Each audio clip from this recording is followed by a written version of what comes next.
Army begins investigation into killing of 11 members of Ladduga Community in Kache local government area of Kaduna State. Ginger farmers in Kaduna count losses as disease affect production. President Tinubu establishes panel to probe empower other social investment programs. On the foreign scene, 4 migrants die trying to cross English Channel in boat. Hello and welcome to Trust News Update. I am Abdurrahman Omar. Thanks for joining.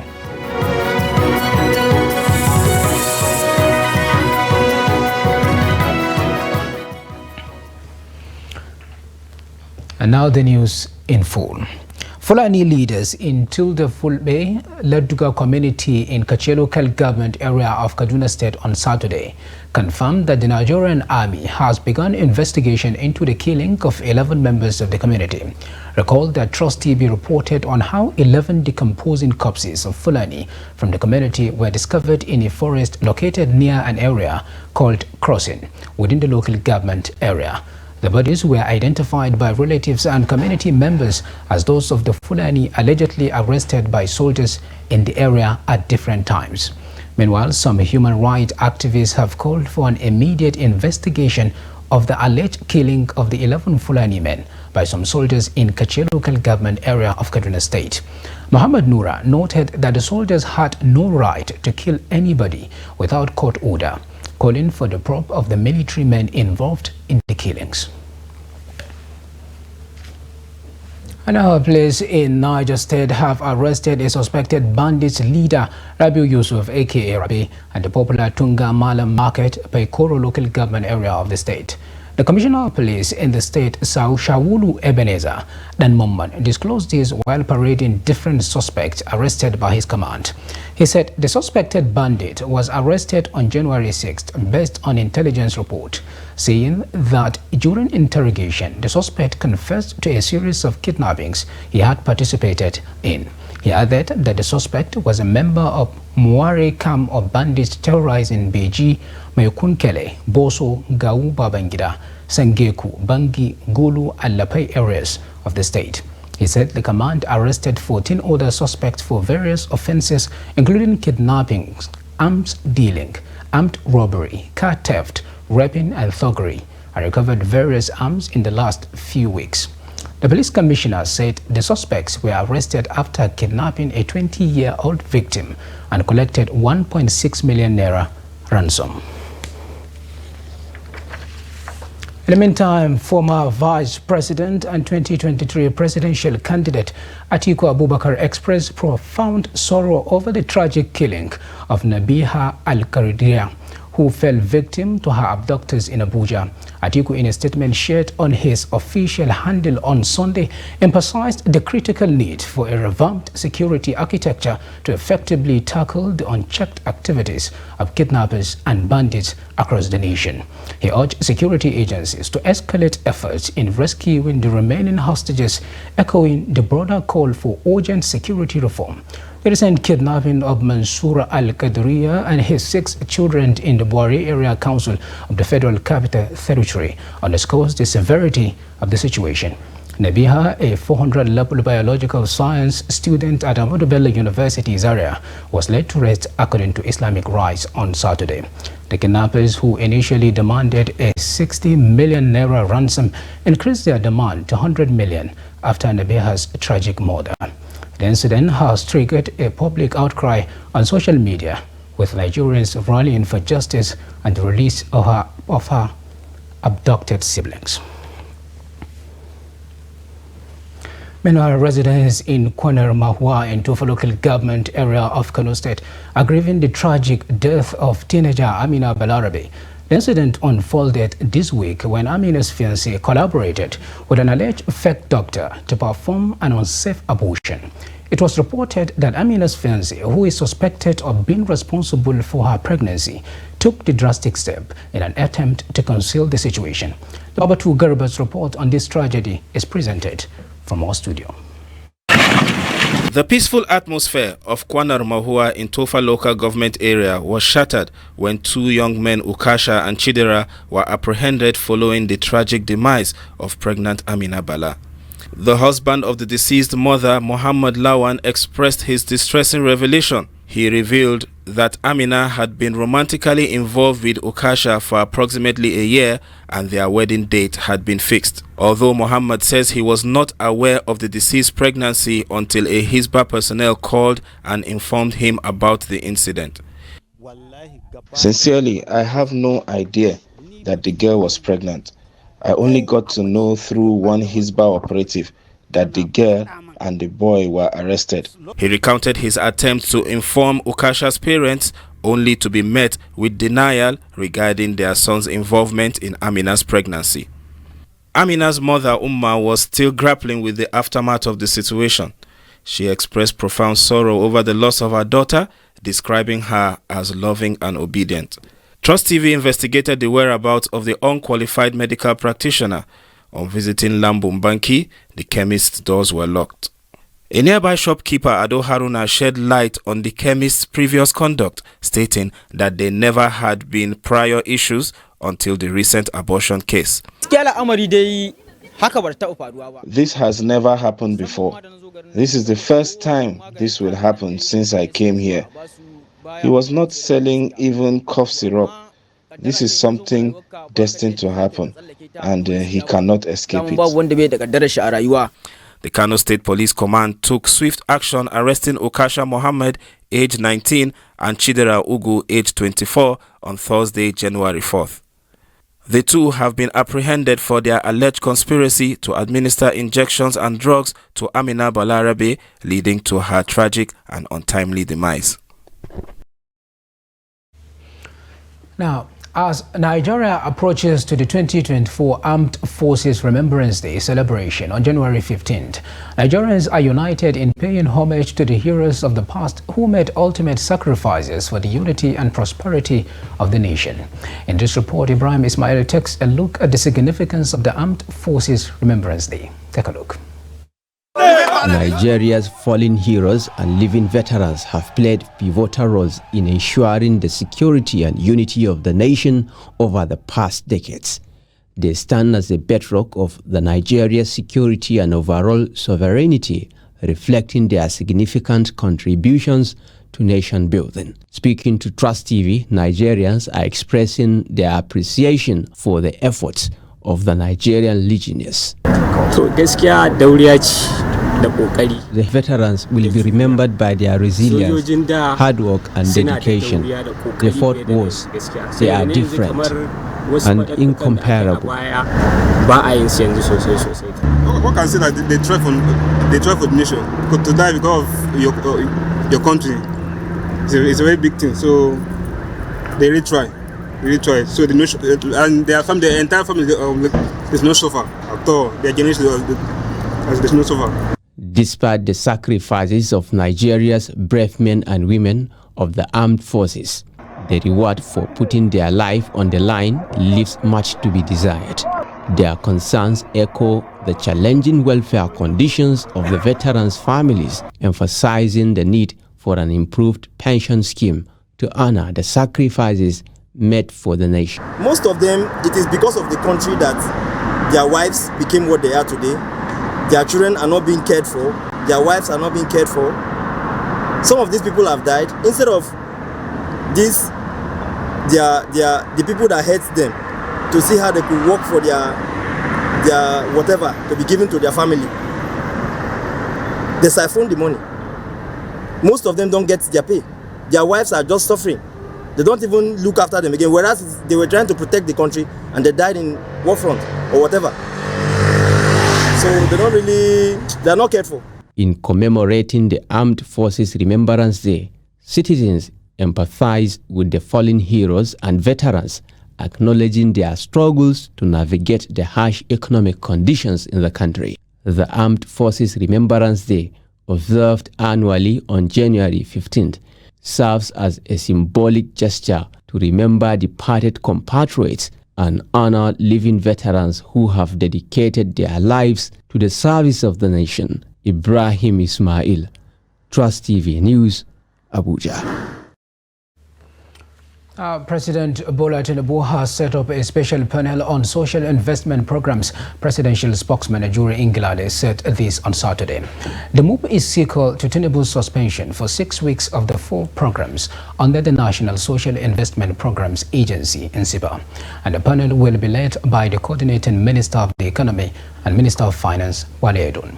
According to the spokesman, the presidential panel is tasked with immediately undertaking a comprehensive review and audit of existing financial frameworks and policy guidelines of the social investment programs, with a view to implementing a total re-engineering of the financial architecture of the programs with detailed modification to procedures guiding the program's implementation moving forward. The panel also comprises ministers representing strategic sectors and will ensure a multidisciplinary approach to the reform effort. The audit is a response to the can of worms opened following allegations of mind-boggling fraud involving Beta Edu, the suspended Minister of Humanitarian Affairs and Poverty Alleviation, her predecessor Sadia Omar Farouk, as well as the former head of the NSIPA, Halima Shehu, who are being investigated by the Economic and Financial Crimes Commission, EFCC. This is News Update on Trust TV. Coming up after the break. Yobe man fabricates battery-powered water pump to save fuel cost. Details of that and more after the break. Do stay with us. Welcome back. If you are just joining us, this is the News Update on Trust TV. And here is a recap of some of our top stories. Army begins investigation into killing of 11 members of Ladduga Community in Kache local government area of Kaduna State. And ginger farmers in Kaduna count losses as disease affect production. And now to more stories. As most Nigerians devise ways of navigating the high costs of living brought about by fuel price increase, a Yobe man, Adamu Ali, has fabricated a battery-powered water pump for irrigation farming. The machine, according to Ali, will cut the cost of buying petrol for watering crops during dry season farming. Trust TV's Beatrice Gurezi has more. The high cost of petrol is affecting dry season farmers in Potiskum. This has led to poor cultivation with an attendant negative effect on food production due to soaring prices since subsidy on petrol was withdrawn. But Adamu Ali has fabricated a water pump that is powered by a battery to help farmers irrigate their fields. The 21-year-old used mechanical parts like coils, nuts, screws, car fans, and batteries to construct the generator.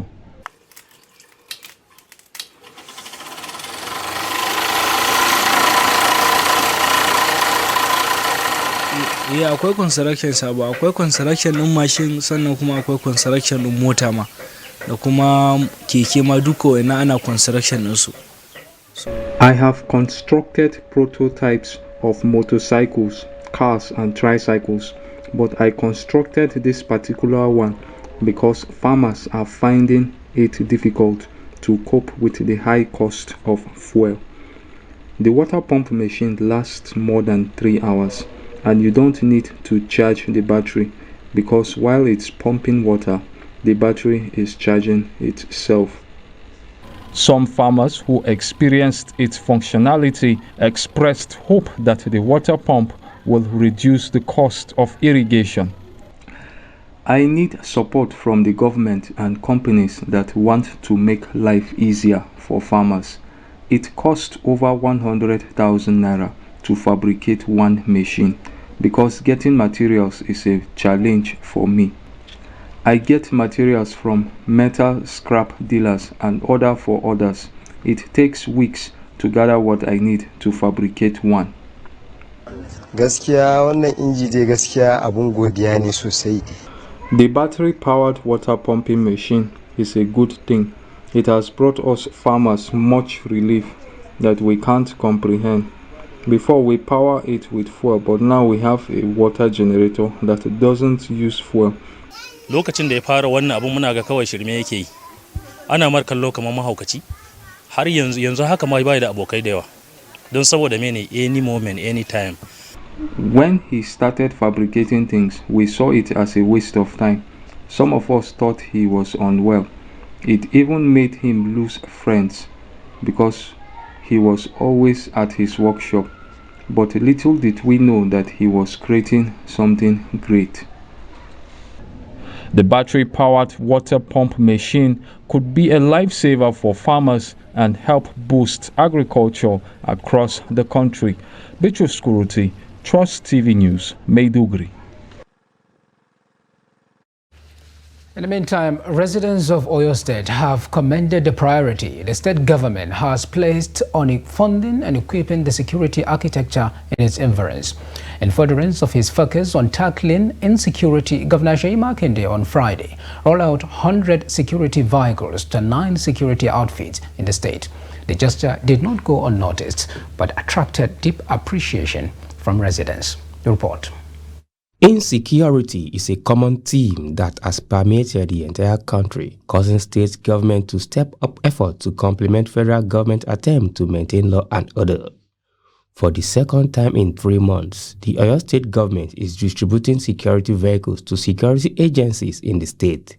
These include the Nigerian Police, Amotekun, Operation Burst, Oitman, Nigeria Army, Correctional Service, Nigeria Customs, Immigration Service and NDLEA. Residents believe these interventions are reaping the desired fruits. They are very, they try. We really thank the government about the security. It's improving, unlike before. You know, before there are a lot of incidents being happen here and there in Oyo State, especially in Ibadan. Per se. So, but now we can see the difference. Unlike before, we can see the difference. So, they are really trying their best. And we really thank Governor for the empowerment that has been done. But in the aspect of motors that has been distributed to each department of security agents. On security matter. Because the security about some years ago in Oyo State is very rampant, which is all these accused, all these people. But during the time of Seyi Makinde, it's changed. And we see that security is very okay. Both the Amotekun, police, army, and everybody, and official in Oyo State. We thank God and we pray for the Seyi Makinde that God continue to guide him and be with him for successful journey of another 4 years. Say about the Oyo State security is our governor, Engineer Oluwaseyi Abiodun Makinde, is really trying on the security for him to provide different kind of vehicle to the workers so that everything can be functioning well, so that the security will be tight, not to allow robbery and some other stuff like that. I really encourage him to please put more efforts. Governor Makinde is encouraging citizens to continue to hold his administration accountable and is urging security personnel to maintain the vehicles well while on duty. These vehicles and the officers and men that you will deploy, I am ready and willing to do more to look after their welfare. It is extremely important. So that don't just give the vehicles to them and say go out into the field and keep your state safe and secure.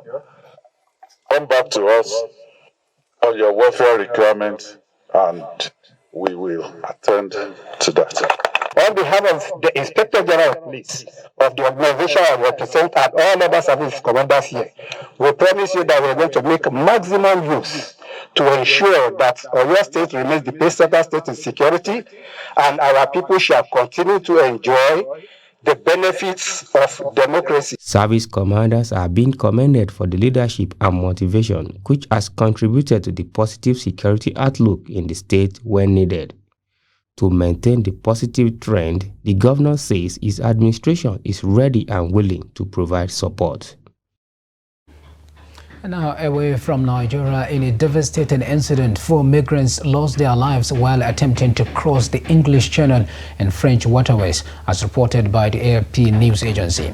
Approximately 70 individuals were attempting to board a small boat from a beach, leading to its overturning in the early hours of Sunday morning near Wemerex, south of Calais. Overnight rescue efforts resulted in the retrieval of dozens from the water, with local authorities confirming that the deceased individuals were from Iraq and Syria. Another person sustained serious injuries and was transferred to a hospital in nearby Boulogne-sur-Mer. The French Maritime Free Fixture stated that dozens were attempting to board the vessel as it left the beach, prompting the deployment of around 50 firefighters and several police vehicles. The UK Coast Guard had no involvement as the incident occurred in French waters very close to the beach near Wemerex. This tragedy follows the recording of the first small boat crossing of the year and comes after a nearly 4-week period after January 11th, when no crossing to the UK were recorded due to adverse weather conditions, according to the Home Office.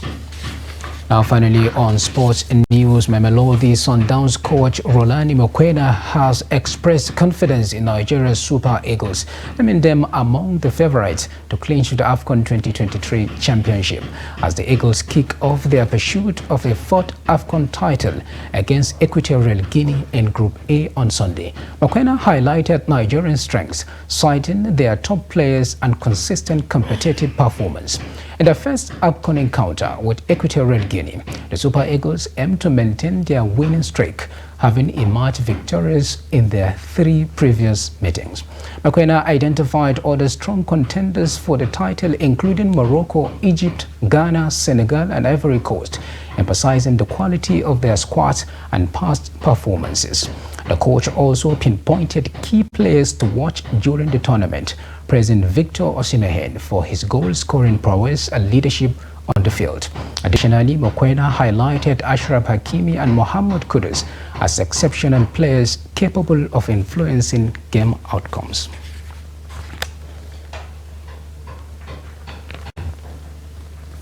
And with that, we have come to the end of the Trust TV News Update. Do not forget to follow us across all our media platforms and our YouTube live stream for more news, programs, and documentary. I am Abdurrahman Omar. Thanks for watching. Bye for now.